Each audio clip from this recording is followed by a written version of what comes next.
Kita memohon kepada Allah saat duduk di antara dua sujud, minta banyak permohonan. Rabbil filli warhamni wajburni warfa'ni warzuqni, dan seterusnya.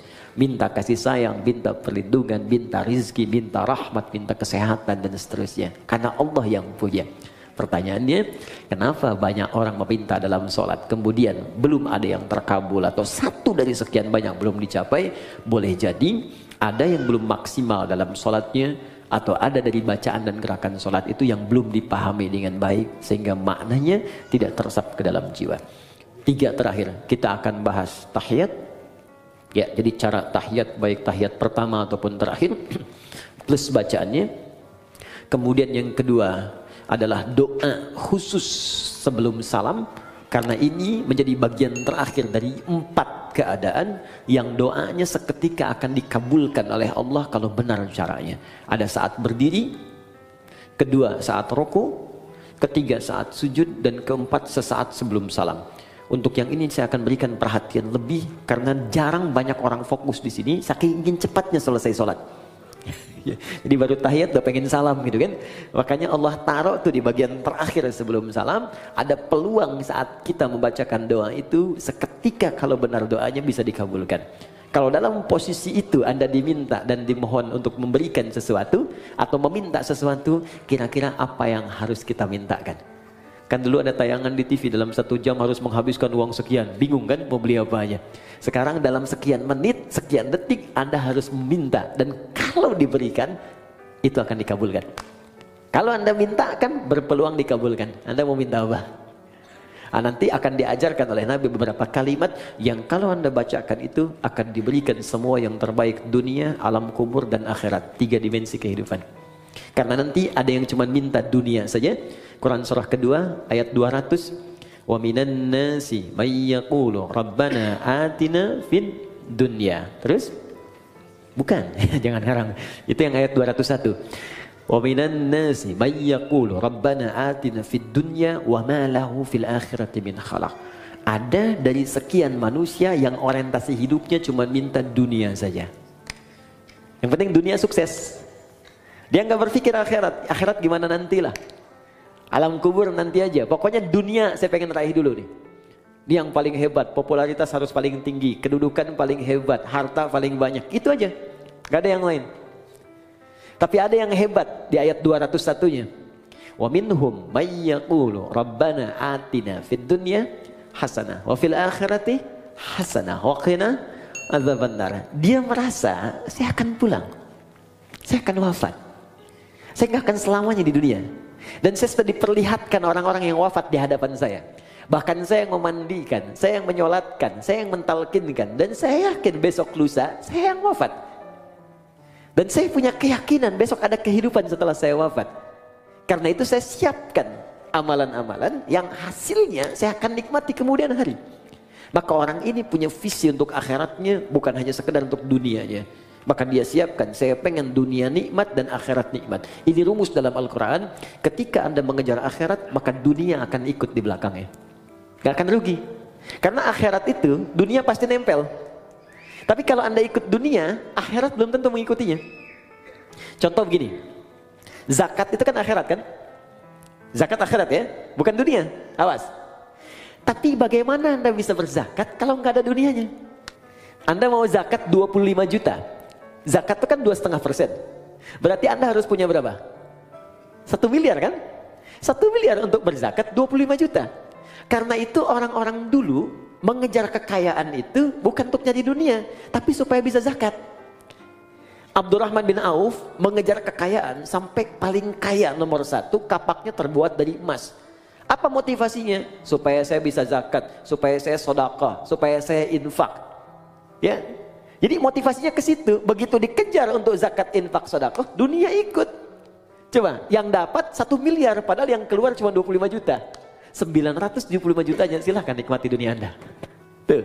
Jadi orang yang mengejar akhirat, dunianya pasti ikut. Tapi orang kalau ngejar dunia saja, akhirat belum tentu. Anda kesini mau taklim, dunia ikut kan? Makanan di luar banyak tuh. Dunia tuh. Kue banyak. Saya kalau taklim tuh taklim, tukang somai, tukang ini, tukang ini, dunia ikut semua. Tapi kalau sengaja beli somai, belum tentu dapat taklim. Oke, jadi visi mengejar akhirat itu tidak harus kemudian meninggalkan dunia, karena otomatis. Ibnul Qayyim Al-Jauziyah, beliau berkata, perlakukan dunia seperti bayangan. Kalau dikejar itu gak akan pernah ketangkap. Maka kata Ibnul Qayyim Al-Jauziyah, cara menangkap bayangan jangan dikejar. Berbaliklah Anda, berjalanlah, maka dia akan mengikuti. Maka dunia seperti bayangan yang ketika Anda tinggalkan berbalik, dia akan mengikuti Anda dalam kehidupan. Sujud yang pertama, kita diminta oleh Allah kemudian untuk merendahkan diri kita, menyempurnakan penghambaan kita kepada Allah Subhanahu wa taala. Tidak ada penyembahan yang sempurna, ketaatan yang paling dalam, penghambaan yang paling luar biasa tajam, kecuali saat manusia bisa menundukkan kepalanya menyentuh ke dalam lantai yang ia pijak. Jadi ketika seseorang sudah mulai bersujud, itu pertanda dia sudah merendahkan diri yang paling dalam. Dulu orang-orang di zaman dulu ada Persia, ada Romawi, bahkan ditiru kemudian oleh kerajaan-kerajaan di Nusantara di masa-masa lalu sebelum datang Islam. Untuk kemudian menghormati rajanya, dia ada yang bersujud, ada yang ruku seperti ini sudah kita bahas, ada yang sujud kemudian dia menempelkan bahkan kepala di lantainya untuk menandakan kepatuhan kepada rajanya. Apa yang didapatkan dari raja-raja dunia ini? Maaf, tidak seluruhnya diberikan. Tidak semua kebutuhan diberikan. Belum tentu dia sehat diberikan obat. Belum tentu keperluannya diberikan. Belum tentu dia gelisah ditenangkan. Tapi kemudian Allah berfirman, datang padaku, sujud kepadaku. Ketika engkau sujud, aku berikan apapun yang kau butuhkan dalam kehidupan. Bahkan turun Quran surah ke-48 ayat 29. Muhammadur Rasulullah walladzina ma'ahu asyidda'u 'alal kuffar ruhama'u bainahum tarahum ruk'an sujada yabtaghuna fadlan minallahi wa ridwana. Umat Muhammad SAW itu tegas pada segala hal yang menyimpang, tapi juga penyayang terhadap sesamanya. Anda akan lihat mereka sering ruku dan sujud. Saat posisi sujud itulah dia kemudian bermohon kepada Allah semua kemuliaan yang mampu dia dapatkan. Itu tantangan. Jadi begitu Anda merendahkan di hadapan Allah, maka Allah berikan apa yang kamu butuhkan, aku akan berikan. Maka keluarlah hadis Nabi SAW. Perhatikan baik-baik kalimat Nabinya yang disampaikan dari Ibnu Abbas, an Ibnu Abbas radhiyallahu taala anhuma. Hadis riwayat Ibnu Abbas, semoga Allah meridai kepada beliau dan kepada kedua orang tuanya. Anin Nabi sallallahu alaihi wasallam, beliau menerima riwayat ini dari Nabi sallallahu alaihi wasallam. Perhatikan kalimatnya, aktsirud du'a. Jika Anda dalam posisi sujud, maka perbanyak permintaan. Doa. Minta, minta, minta, minta, minta. Ada seorang datang kepada Nabi, ya Rasulullah, tolong doakan saya masuk surga. Apa jawab Nabi? Fa'ainuni bikasratis sujud. Maka bantu saya dalam doa itu dengan engkau beramal memperbanyak sujud. Bahkan untuk surga pun sujud. Untuk dunia mau minta, silakan. Karena itulah di kesimpulan terakhir, orang yang sujudnya benar, ketika dia sujud menghambakan dirinya, dia katakan subhana rabbiyal a'la. Maha suci Allah yang paling tinggi di antara semua yang pernah dapati dalam kehidupan. Wa bihamdi, aku memujinya. Subhanakallahumma bihamdika Allahumma ighfirli. Aku minta ampun ya Allah kalau selama ini aku salah dalam penghormatan, salah dalam penghambaan. Ampuni saya ya Allah. Maka bangkit dia, didudukkan oleh Allah. Kata Allah, silahkan mau minta apa, aku berikan apapun yang kamu butuhkan. Maka Nabi ajarkanlah duduk di antara dua sujud untuk meminta kepada Allah beberapa permintaan yang kita butuhkan. Rabbi firli, warhamni, wajburni, warfa'ni, warzukni. Ada 7-8 permintaan. Silahkan minta. Makanya minta dengan hati, jangan cuma di lisan. Ketika Anda mengatakan Rabbi firli, ingat punya dosa apa. Awas, jangan hambar. Kalau cuma hambar, cuma di lisan. Kalau cuma minta di lisan, itu sudah banyak yang mengerjakan. Ada orang Arab Baduy dulu begitu.